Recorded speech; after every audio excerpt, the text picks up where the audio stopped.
Welcome back. On today's show, we'll talk about some basketball, catch up on the last week of college basketball. We'll talk about some Unrivaled as well, I'm sure. So let's get right into it.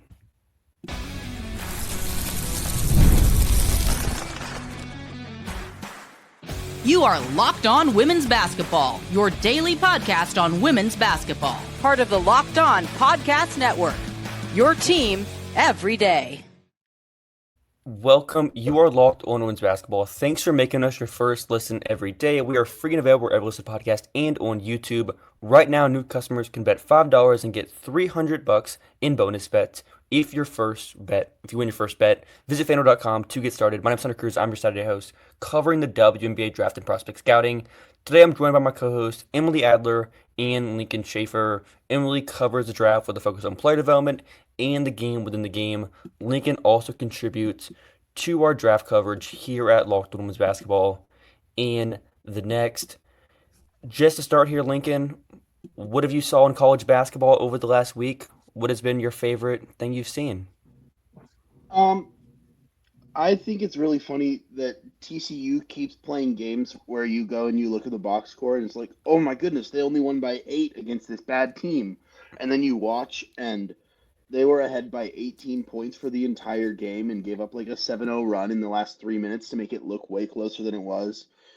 Not necessarily bad teams, but last night against Utah, they were up by 21 at halftime and like 18 in the first quarter, and then it was a 9-point game for the entire second half. So it's funny 9-point games. They did the same thing against Houston or UCF.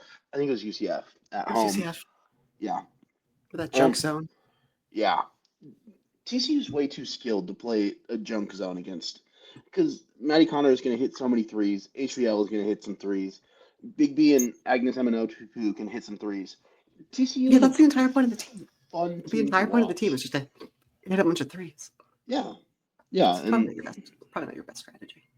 Yeah. So TCU is a fun team to watch. They do some very interesting things offensively with Maddie Connor, who is one of my favorite players in the country to watch. She's kind of just like a little bit not quite on the same level as Taylor Robertson, but the same kind of player. And Taylor Robertson was one of my favorite players at Oklahoma. You're just going to run around, jack a bunch of threes. I think Maddie Connor has made 77 threes this season already, which leads the country. And also make some sick passes. Very fun basketball happening in Fort Worth. Shout out Mark Campbell. Mark Campbell, Coach of the Year candidate. Absolutely. Yeah. Turns out if you can, just be a nice guy in an interview, just figure out how to do that, you can become a really good coach. What about you? Any other thoughts across college basketball? Oh, I haven't watched a single game the past week other than Duke UNC. That was Sunday, right? Duke UNC, that was a basketball game. A basketball game. I don't know if anyone in that game deserves to be on national television again. That was overtime at 40-40 is not the brand of basketball America is usually looking for. I think there was a game was it 2 years ago that ended with neither team scoring 40. I gotta check that. That sounds like Duke UNC. I mean, and to be clear, I think I was there. Yeah, that makes sense too. All teams. Duke. Shout out to Her Hoop Stats, unofficial sponsor of the podcast. One of our favorite websites. Yeah. Yeah. Oh, so close. I was at the 41-45 game. Oh, I remember that one. Yep. That was... Oh, sorry, I was there. I was at that one, and I was also at the 44-40 game. There's multiple. This happens every year. Sir, Sometimes those two twice a year. Sir, those two games happened exactly 1 week apart. Incredible. That's so gross. Duke lost 41-45 on their own home court. Deja Kelly shot like 5 of 20 in the game, but hit the dagger and then gave a night to the student section. And that one game cost Kara what would have been her, to this point only, but instead there's 0, ACC title. And then they got revenge by scoring 44 points. Why do I do this? Another game that took place after our last podcast was Texas against South Carolina. That was Yes, it did. Certainly another basketball game. If you had a That- choice between watching the Texas offense from that game or the entirety of Duke UNC forever, I can't stand watching Texas play offense. I would probably pick Duke. I think I hate I don't like Duke's offense, Go and Devils, I've baby. made that Neither do clear. I. But like Texas's offense is one of the most frustrating things I've ever seen. Like Madison Booker is way too good of a shooter to not be like taking threes like she does, and it's just a bunch of pull up twos. I mean, to be fair, so is Madison Connor. Shout out Adia Barnes. I mean, that is the Vic Shafer ethos. Yeah, I mean, Vic He Shafer shoots wins games and is no generally an threes. affront to the entire concept of aesthetics. He ended the 111 game UConn win streak. Was Yes. that because Morgan Williams and Tierra McCowan were absolutely on fire that week? Sure, but he was coaching the team. It turns out if you play Stewie at the 5, she probably can't stand up to Tierra McCowan. Well, that was post Stewie. This is the post Stewie year. It That was was Gabby post- Williams playing. Oh, this is the five. 2017. Yeah, it's Wow, Gabby that Williams was 16. playing the 5, Right, and right. Tierra McCowan is a little bit taller than Gabby Williams, like 8 inches probably. I'm sure if I looked around in my clips like right now, I could probably find a clip of Gabby Williams blocking Tierra McCowan at the rim. Very, very possible. It seems yeah, likely. The SEC is interesting because you just have South Carolina is way above everybody, and then Texas is, I think, pretty solidly clear of just about everybody else. Maybe Oklahoma has a chance. They kept them close, but it's very, very tiered. You have a very high level South Carolina team, pretty high level Texas, Oklahoma, and then I think it kind of drops down to Tennessee, who I don't know what to make of Tennessee necessarily, because they're never going to be out of any game, but also they don't have a big win on the resume really right now. So that's How dare definitely a you team. insult the Iowa Hawkeyes like that? Didn't they beat Florida State? Both of Florida those State's teams are unranked. out of the top 25. Yeah, I was being sarcastic, to be clear. Decent teams. Decent teams, They are but no like basketball teams. signature win. So Right. something just keeping an eye They on do have moving signature forward. losses. People care about that. Yeah, they have really good losses. The important thing when it comes to building cloud is to lose in style. Who else is good in the SEC? Is Kentucky? One quick shout out to I've not. Oh, no, go ahead. I was gonna shout out Kaylin Gilbert at LSU, Mhm. like the clutchest player in college basketball this season. Like she saved LSU in like 3 games. They could easily have 3 losses like right now, and it wouldn't have been possible without her. LSU's guard situation isn't great, but at least they have a It's bucket better than their getters. post situation. Once again, shout out to Dia Barnes. Wait, which? Oh yeah. Yeah, Kaylin Gilbert, Arizona transfer. The team of Arizona only- transfers. It's like so much Oregon. It's just like so much like Oregon's I situation. read an we article talked about this last year. Yeah, you read about that Yeah. last year. It's literally just Aaron McDonald versus a bunch of good role players. Well, and Aaron McDonald is a Mike Neighbors fleed from Mike Neighbors at Washington. You're right. Yeah. Mike Neighbors, It- soon to everything be is a former head circle. coach of the Arkansas Razorbacks. It's the circle of life. Shout out Izzy Higginbottom at Arkansas. Getting buckets. Oh my gosh. More like Hagan finding the bottom of the net. I should. She's averaging You should be 25 fired. points against quad 1 teams this year, and like nobody else is even close to that. Really? And she's like the only player on that team because they don't have anybody else that's gonna really score. Is Sasha Goforth still there? Probably not. I think she transferred, but I'm not 100. She transferred again?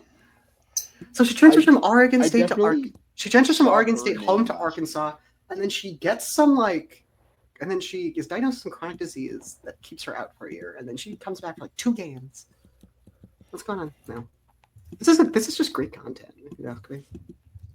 Izzy No, Higginbottom she had is still at Arkansas. My bad. Well, she hasn't played since last year.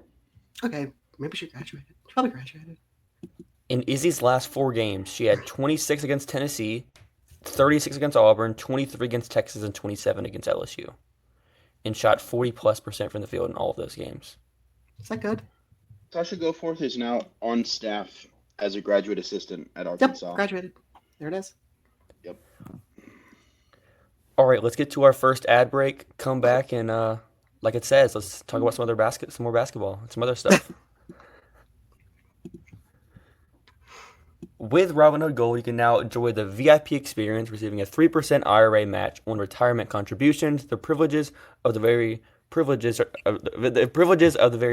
are no longer exclusive. With Robinhood Gold, your annual IRA contributions are boosted by 3%.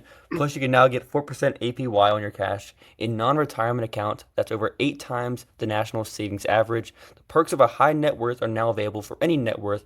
The new gold standard is here with Robinhood Gold. To receive your 3% boost on annual IRA contributions, sign up at robinhood.com/gold.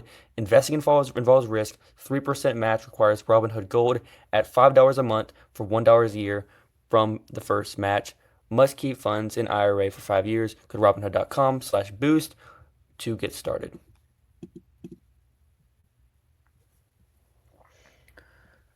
All right, to kick off segment 2, let's kind of move over from the ACC and the SEC to the Big Ten. Some stuff's happening in the Big Ten. Lincoln, what have you seen in the best conference in college basketball?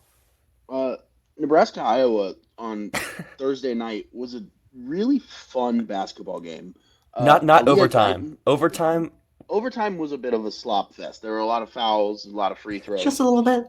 But, that overtime was like 30 minutes long for like 5 minutes. Yeah. Tons of really intriguing freshmen in that game. Amaya Hargrove for Nebraska had a double-double. Britt Prince for Nebraska had 22 points, 7 rebounds, 5 assists, 6 steals with 5 made threes, which no other freshman has done since at least 2009 per Her Hoop Stats, one of our friends. And Aaliyah Guyton at Iowa is a really, really interesting guard. She's kind of a spark plug off the bench right now. She is a scorer. Her mom played for the Phoenix Mercury and for the Brazilian national team for 20 years. And she has basketball in her blood. And she's very good. And definitely someone I will be... Huh? Should probably get that checked out by a doctor. Yeah, probably. But she's a very good basketball player, and some very, very fun offensive flashes from her. And she was playing some defense. Lots of interesting freshmen out there in Iowa City. Huskers winning overtime.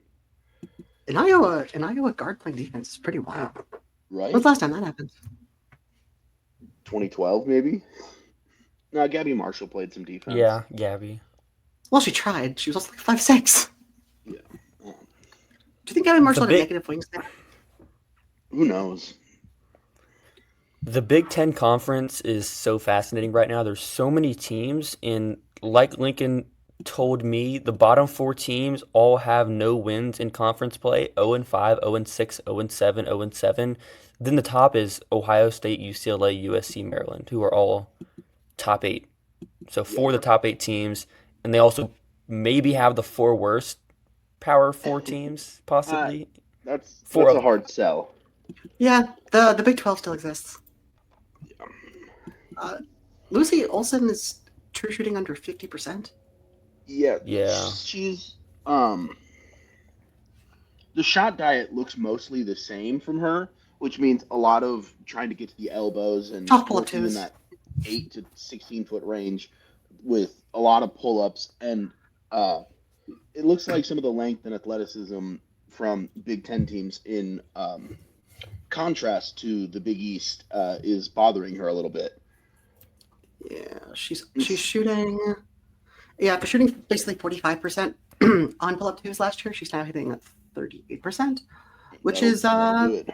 Yeah, that's the kind of drop that. It's the kind of drop that takes you from an interesting 3 to a 2 on the board. And it's also that the jumper hasn't really been there from 3 at all. Yeah, she's shooting like 25%, 27%, something. It's just so tough. If you're not going to be a point guard, like a lead guard, if you really can't make catch and shoot threes consistently, you aren't some awesome defender. Yeah, it's not great. It's not what you want. At least from prospects. prospect It's perspective. also not great for Iowa either. So No, but they're not going to be that good this year anyway. I was Muskogee struggling isn't to taking a find step ways forward. to. One of the things that I noticed is that they're kind of struggling to find ways to generate offense with their starting lineup. Yep. Falter and Feuerbach are kind of limited offensively, kind of more playing in the corners and on the wings and more catching and shooting rather than generating offense. And that allows defenses to kind of just key in on Lucy Olson and Hannah Stolke and make life much more difficult for them than it was when they had an all-time great offensive engine next to them. Yeah, have they considered something, getting another Caitlin Clark? They're probably trying. I was actually about to bring that up. They're basically hoping that Addison Deal, plays at Mater Dei, 6 foot guard wing, based on her listing, she's number Wing? 18 recruit. Mm. Did you say Gwing? I was just trying to help. I was just trying to help. Sorry. I'm sorry. I guess they're putting a lot of pressure on her to take on some of that creation load next season. We'll see what happens there. Yeah. They're certainly not in like a hopeless spot. There's still a lot of talent there. Hannah Stolke is still a good basketball player. Addison O'Grady has had some flashes this year where she just scores at will on very high efficiency. It isn't always translated, but shout out to one of the more surprising teams in the Big Ten. Minnesota without Mara Braun still That's has crazy. reached into the top 25. Amaya Battle is playing really well. Freshman Tori McKinney has been maybe the best freshman in the Big Ten, which is crazy considering that there's Jelani like Cambridge, Silas yeah, Swords. there are like 8 top 50 recruits in the Big Ten this year, and Tori It's McKinney so was different ranked from last year. outside the Oh top my God. 100, and she's Yeah, I been mean, last year they were so shy that they were so low on talent that Mary Ashley Stevenson was able to win Freshman of the Year. She doesn't even play that much for Stanford now. No, she's playing a lot in the non-conference, but she's turns out Yeah. can't hold up as a backup 5 in the ACC. Yeah. I don't know. I was hoping to bait Lincoln harder with that Freshman of the Year thing. Here's the thing: is it just makes me think about Natalie Potts tearing her ACL, and then that makes me sad again. Yeah. And yeah, Minnesota's been good. Yeah, like it's wild how good they are. Turns out Don Putzaway, good head coach. Good coach. Very good coach.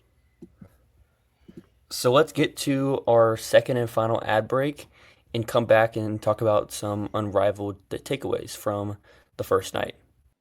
Locked on Women's Basketball is brought to you by Skims for Men. So, look, Skims has been around for a long time. We've had it for women. Now Skims is making underwear for men as well. Whatever size you're looking for, whether it's the cotton boxer brief, the stretch 5-inch boxer brief, there's even cotton 3-inch, stretch even Skims cotton brief, period. Whatever you need in order to feel comfortable throughout your day, Skims has underwear for men that allow you to get it. Go ahead and shop Skims Men's at skims.com. Let them know we sent you. After you place your order, select podcast in the survey and select our show in the drop-down menu that follows. And if you're looking for a perfect gift for the whole family, Skims just launched their biggest holiday shop ever, also available at skims.com. Thanks, Howard. The FanDuel app is easy to navigate, and the variety of bets keeps every game exciting. Plus, when you win, you get paid instantly. No waiting around for your winnings, whether you're betting on your favorite team or looking to add some extra excitement to the playoffs. FanDuel has you covered. Just visit FanDuel.com to join today. Get started with $300 in bonus bets. That's FanDuel.com to get started.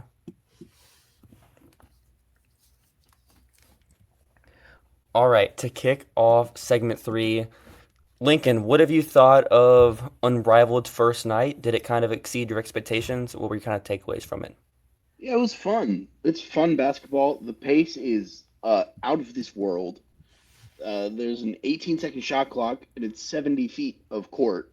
So there's not as much ground to cover. They're flying up and down the court. It's crazy. It's a lot of fun to watch. I really like this format for Azrae Stevens. Maybe my favorite player to watch last night. She has skills in the paint, and she can shoot the three. defensively was doing some things, scoring on the offensive end. Fun player, fun games. Skylar Diggins-Smith is here. And got blocked by Yeah, Jewel I was Lloyd. just yeah, I mean, in that cold open, I was just kind of taking the piss a little. It was fun. It was a fun thing. I mean, I think in terms of like, I only have so much bandwidth when it comes to being able to watch a certain number of games per day, just in general. I have a job and a life. So I don't know how long the novelty is going to last insofar as like, because it mostly turns into transition one-on-ones, and transition one-on-ones aren't exactly like most fruitful kinds of basketball to watch. But it's super fun. You get to watch basically the best players in the world, and also like 5 random role players who clearly don't belong there.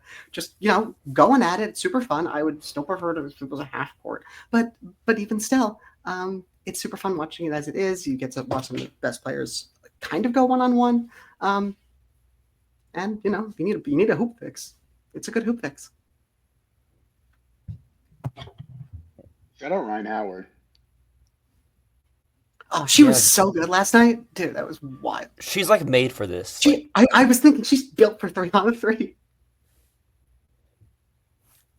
Yeah, I'm very excited to just see how it goes. The one-on-one tournament's gonna be fun. Like, that's probably gonna be like the highlight of it, just to see Katie Lou Samuelson versus Sabrina Ionescu. Yeah, for sure. The one-on-one tournament is such a fun idea. That did happen, yeah. Also, Skylar Diggins-Smith as a member of Lunar Owls.